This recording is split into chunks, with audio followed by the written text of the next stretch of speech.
In 1933, the USDA told American housewives to stretch 1 pound of hamburger into 7 family meals. Today, nutritionists call that impossible, but those women did it, and their families were healthier than ours.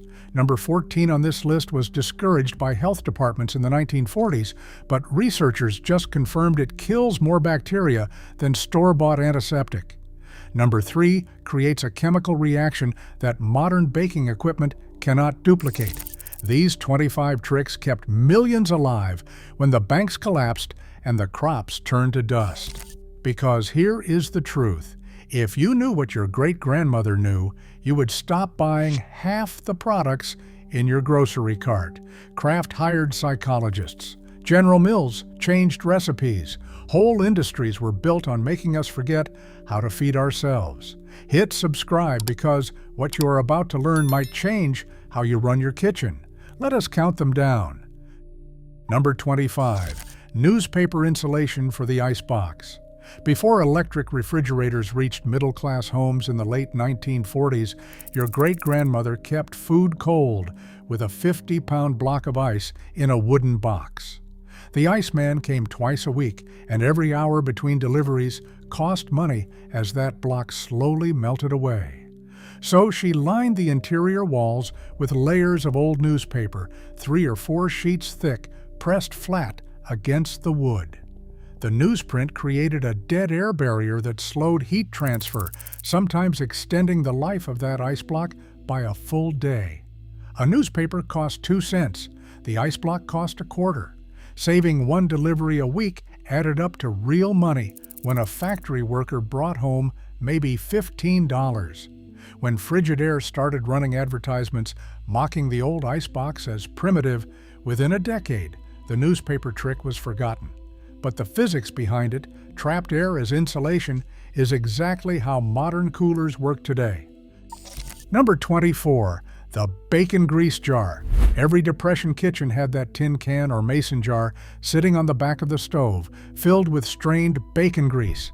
Your grandmother saved every drop, pouring hot fat through cheesecloth after frying. The strained grease kept for weeks without refrigeration, because removing the meat particles prevented spoilage. That golden fat went into everything: fried eggs, cornbread batter, refried beans, pie crust. A pound of bacon cost about 20 cents in 1934. The grease it produced replaced butter at 40 cents a pound, making every strip do double duty.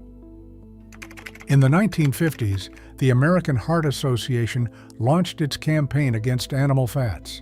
Housewives threw out their jars and switched to Crisco, a hydrogenated vegetable oil we now know creates trans fats far worse than anything in that bacon jar. Some families in the rural South never stopped saving their grease. They knew what the rest of us forgot. Number 23. White vinegar for everything. Before Clorox and Mr. Clean filled supermarket shelves, white vinegar cleaned the entire American home. Your grandmother diluted it half and half with water for windows, countertops, and floors, and even used it as a rinse for dishes.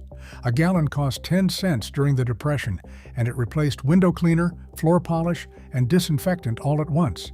She added it to rinse water when washing clothes to soften them. She poured it down drains to clear grease. She soaked rusty tools in it overnight. Cleaning product companies spent decades convincing us vinegar was not strong enough, but university studies have confirmed what Depression-era housewives already knew. A 5% vinegar solution kills 99% of surface bacteria.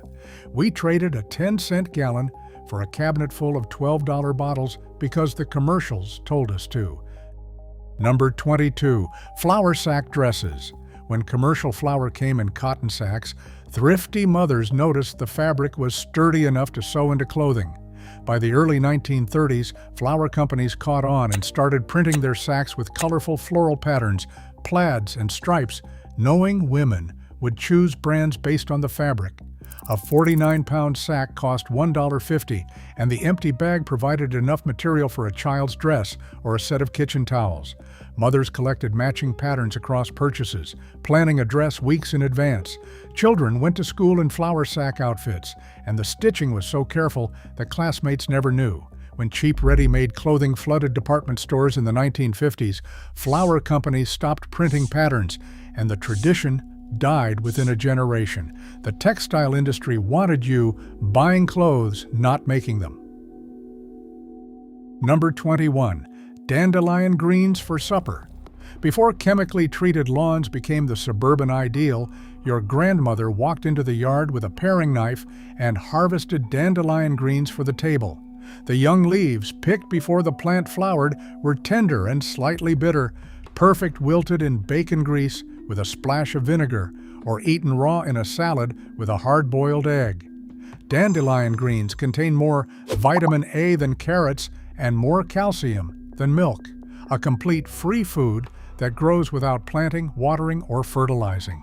After the war, the lawn care industry spent millions teaching Americans that dandelions were weeds, enemies to be poisoned with herbicides. We spray $2 billion a year in chemicals to kill a plant our grandmothers ate for free. The government never told you to stop eating dandelions.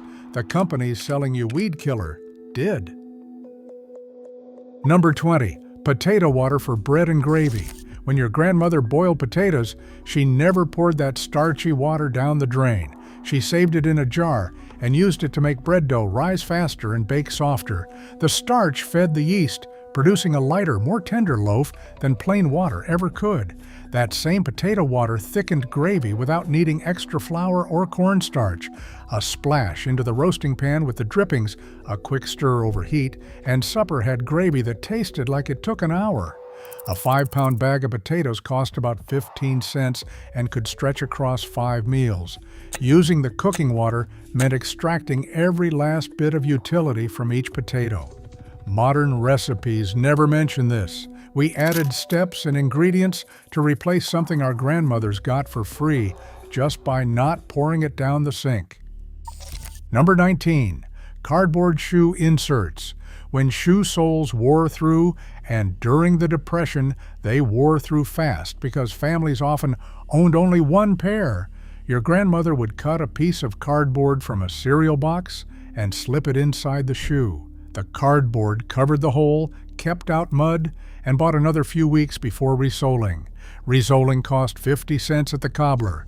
New work shoes ran $3, nearly a week's pay for many men. That cardboard softened in rain and wore out in days, but it kept a child in school and a father at work when there was no money for the cobbler. First pattern break. Here is where things get interesting. That old root cellar dug into the hillside behind the farmhouse was not just a hole in the ground. It was the most sophisticated food preservation system available to rural families during the Depression. Underground temperatures stayed between 50 and 60 degrees year-round, cool enough to store potatoes, apples, turnips, and canned goods for months without electricity. A well-built root cellar cost nothing but labor. Some families stored 500 pounds of potatoes and 300 quarts of canned goods in a space no bigger than a bathroom. The electric refrigerator made the root cellar obsolete by the 1950s. But here is what nobody mentions. A root cellar runs on zero electricity. When the power goes out, your refrigerator becomes an expensive box. Your great-grandmother's cellar kept working through every storm, every blackout, every crisis. We traded resilience for convenience and called it progress. Number 17. Soap from kitchen scraps. Your grandmother made her own soap by saving cooking grease and fat trimmings, then combining the rendered fat with lye water made from hardwood ashes. One batch cost essentially nothing and produced enough soap to last a family 3 or 4 months. Store-bought soap cost 5 cents a bar, and a family went through several bars a month. Procter & Gamble ran aggressive campaigns positioning homemade soap as harsh and old-fashioned, while their factory bars were gentle and modern. By 1950, almost nobody made soap at home anymore. We started buying what we used to make for free. Number 16. Preserving eggs in water glass. Before reliable refrigeration, your grandmother mixed sodium silicate, sold in hardware stores as water glass for about 20 cents a jar, with water in a large stone crock. Then she lowered fresh, unwashed eggs into the solution. The water glass sealed the porous shell, preventing air and bacteria from entering. Eggs stored this way stayed edible for 6 to 9 months at room temperature. Chickens laid heavily in spring, but slowed or stopped in winter. Water glassing spring eggs meant the family had eggs through January. 1 jar of sodium silicate preserved 10 dozen eggs. During World War II, the U.S. Department of Agriculture actually recommended water glassing in their preservation guides. After the war, they quietly stopped mentioning it. Refrigerator companies were advertising heavily, and the government was not about to undercut a booming industry. Number 15. Bean soup on a dime. A pot of bean soup fed a family of 6 for 3 days on about 10 cents worth of ingredients. Your grandmother soaked 1 pound of dried navy beans overnight, then simmered them all day with a ham bone, an onion, and whatever vegetables were wilting in the icebox. The ham bone cost nothing. Butchers gave them away or sold them for a penny. By supper time, every bowl was thick enough to stand a spoon in. Served with cornbread made from a nickel's worth of cornmeal, this was a complete meal that kept working families on their feet. After the war, Campbell's marketed convenience so aggressively that dried beans disappeared from most American pantries. We started paying 35 cents for a can of watered-down soup when the real thing cost 1/3 of the price. Number 14. Honey as wound treatment. When someone in the family got a cut or scrape, your grandmother did not reach for Bactine or Neosporin. She smeared raw honey directly onto the wound and wrapped it with a clean cloth. Honey is naturally antibacterial.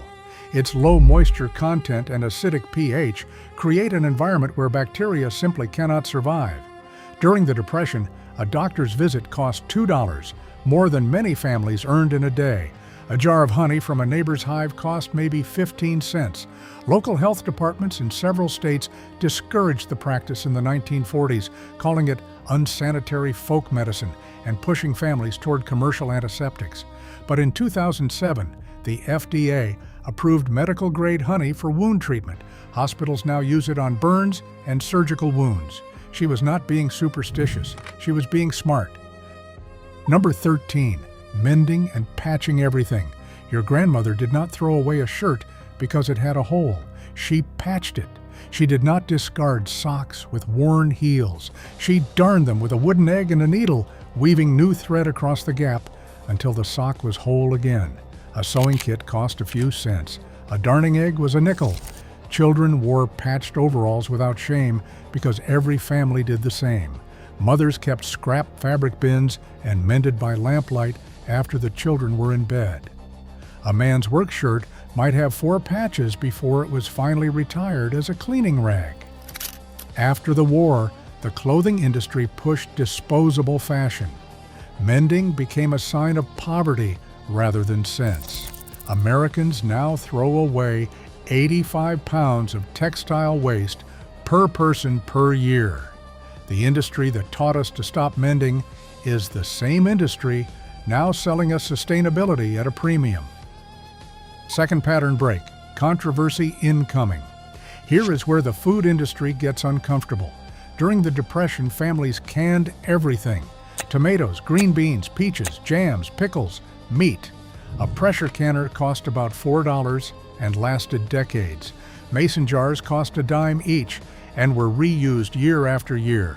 Your grandmother could preserve an entire summer garden for under $5 and feed her family vegetables all winter without spending another cent at the store. The USDA published extensive canning guides throughout the 1930s. Then, by the 1960s, the messaging changed. Home canning was suddenly dangerous. Botulism became the boogeyman. The processed food industry, selling canned vegetables at 30 cents a pop, had every reason to discourage home preservation.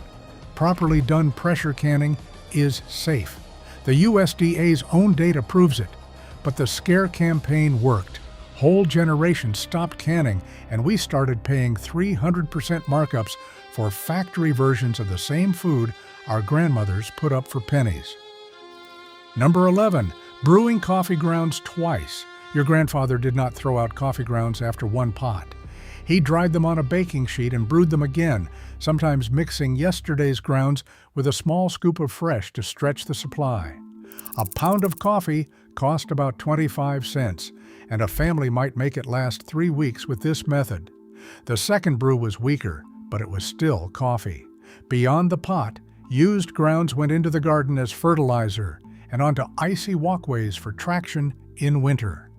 Nothing had a single use. Everything had a second life. Modern coffee culture sells us single-serve pods at $1 each and calls it convenience. Your grandfather got a week's worth of coffee from what we throw away after 1 cup. Number 10. Lard biscuits. When the cupboard was nearly bare, your grandmother could still put hot food on the table with 3 ingredients: flour, lard, and buttermilk. Sometimes it was just flour, lard, and water with a pinch of baking soda. She would cut the cold lard into the flour with 2 knives, working fast so the fat stayed cold. She would pat the dough out, cut rounds with an overturned glass, and bake them in a hot oven for 12 minutes. Golden flaky biscuits cost less than 3 cents for a full pan. Served with gravy, with jam, or just plain with a scrape of butter, those biscuits could be any meal depending on the day. The lard created layers of steam pockets that Crisco could never replicate. When vegetable shortening companies pushed their product in the 1950s, biscuit texture changed across America. Bakers today pay premium prices for European butter, trying to recreate what lard did naturally for pennies. Number 9. Reusing bath water. In homes without indoor plumbing and during the 1930s, that was nearly half of rural America. Bath night meant heating water on the stove and filling a galvanized tub in the kitchen. The water was used by the whole family, one person at a time, cleanest to dirtiest. Children first, then the mother, then the father last, after a day of field work. The water was not wasted after bathing either. It went on to the garden. Heating water on a wood stove took time and fuel. Every gallon represented labor. You did not pour that labor down the drain. Modern Americans use an average of 80 gallons of water per day. Your great-grandmother's entire family might have used 20 gallons in a week and found a second use for every drop. Number 8. Bread heel pudding. When the bread went stale, and in a house with no preservatives it went stale fast, your grandmother turned those hard heels and dried slices into bread pudding. She soaked them in a mixture of eggs, milk, sugar, and vanilla, poured it into a greased pan, and baked it until the custard set and the top turned golden brown. A handful of raisins or a sprinkle of cinnamon turned it into something children begged for. The whole dessert cost maybe 5 cents. In a Depression kitchen, stale bread was not garbage. It was an ingredient. Bread pudding showed up at church suppers and holiday tables. Nobody thought less of it because everyone understood the value of not wasting food. Today, we throw away 63 million tons of food a year in this country. Your grandmother threw away nothing and fed 8 people doing it. Third pattern break. Before slow cookers and instant pots, the hay box was the original set-it-and-forget-it cooking method. Your grandmother would bring a pot of stew or beans to a full boil on the stove, then transfer the covered pot into a wooden box packed tight with hay, old blankets, or crumpled newspaper. The insulation trapped the heat, and the food continued to cook for hours without using any additional fuel. A pot of beans started at 7 in the morning would be tender by noon, all on the heat from that initial boil. During the Depression, fuel was a real cost. The hay box cut fuel consumption by as much as 70% for slow-cooked dishes. The government actually promoted hay box cooking during both World Wars to conserve fuel. After the wars ended, the utility companies had no interest in a device that reduced gas bills. The hay box disappeared from American kitchens. You can build one today for free with a cardboard box and old towels. It still works exactly as it did 90 years ago. Number 6, homemade cough syrup. When children got sick, and during the Depression a doctor visit was out of the question for most families, your grandmother made cough syrup from honey, lemon juice, and a splash of whiskey. She would warm the honey, squeeze in half a lemon, add a tablespoon of cheap bourbon, and give it to the sick child before bed. The honey coated the throat and suppressed coughs. The lemon provided vitamin C. The whiskey helped everyone sleep. A bottle of cheap bourbon cost about $1 and lasted an entire flu season. Meanwhile, patent cough medicine cost 50 cents and was often less effective. A 2007 Penn State study found that honey outperformed the leading over-the-counter cough suppressant in children. The pharmaceutical industry spends $4 billion a year selling cough medicine. Your grandmother's version cost a nickel per dose and worked better. Number 5. Sour milk pancakes. When milk soured, and without refrigeration it soured fast in summer, your grandmother did not pour it out. She used it. Sour milk reacted with baking soda to create carbon dioxide, making pancakes rise light and fluffy without any baking powder at all. The lactic acid tenderized the gluten, producing pancakes with a tang and a tenderness that sweet milk could never match. A quart of milk cost 10 cents. Wasting it was unthinkable. Sour milk went into pancakes, biscuits, cornbread, and even chocolate cake, where the acid deepened the cocoa flavor.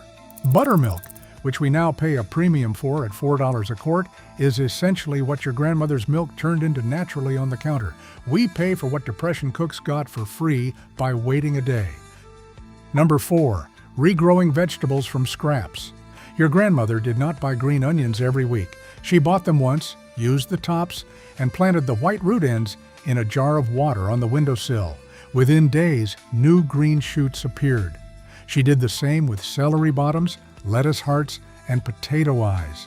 A single potato with 4 good eyes produced 4 new plants. Each plant yielded 6 to 8 potatoes.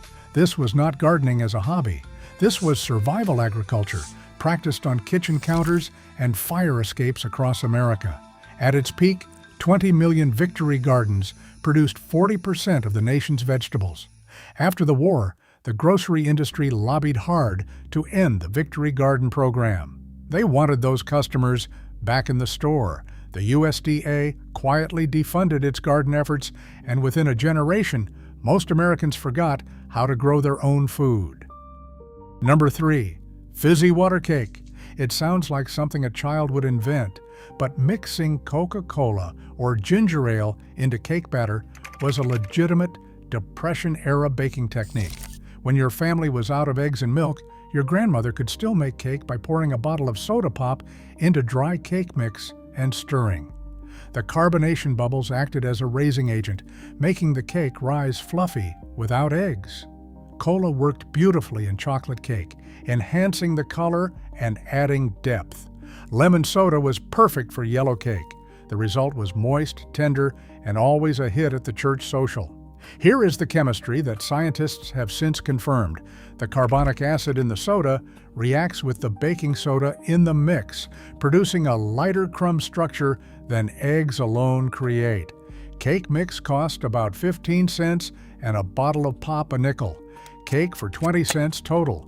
Modern baking relies on eggs that cost $3 and butter that costs $4. Your grandmother needed neither. Number 2. The Community Barter Network. During the Depression era, neighborhoods ran informal swap systems that operated entirely outside the cash economy.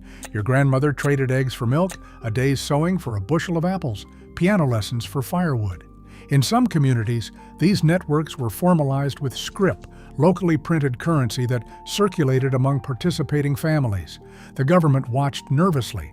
Local currencies threatened the banking system. The IRS could not tax barter. Several communities saw their scrip shut down by federal authorities who argued they violated currency laws. But the network survived on handshakes and trust. A woman who could sew traded her skill for food. A man who could fix engines traded labor for rent. When prosperity returned, the barter networks dissolved. But the lesson remained. When the system fails, communities that trust each other survive. And number 1, the everything garden. The single most powerful Depression-era trick was the backyard garden, not the cute herb planter on your apartment balcony. your great-grandmother turned every available inch of dirt into food production. Tomatoes along the south wall, beans climbing the fence, squash spreading under the corn, potatoes in every spare corner. A well-managed quarter-acre garden could produce $1,000 worth of food in today's money, every single year, for the cost of a few dollars in seeds. The USDA promoted home gardening aggressively during the 1930s and the 1940s. Then, the post-war food industry needed consumers, not producers. Suburban developments paved over garden plots. Homeowner associations banned front yard vegetables. Zoning laws restricted backyard chickens. The same government that once begged you to grow food started fining you for it. Today, some cities still have ordinances against front yard vegetable gardens. Think about that. Growing your own food, the most basic human act of self-sufficiency for 10,000 years, became illegal in certain neighborhoods because it threatened the grocery industry's bottom line. Here is my challenge. Try one of these this week. Just one. Try this. Save the bacon grease, regrow a green onion, or make lard biscuits from scratch. Then come back and tell me your grandmother was wrong. I have a bacon grease jar on my stove right now, and everything I fry in it tastes better than anything I've ever bought in a bottle. Share which one you are going to try in the comments. I want to know if honey as a wound treatment gets more love than bread pudding. Because these were not just survival tricks, they were wisdom that food companies spent billions to make us forget. Your great-grandmother knew. Now you know too.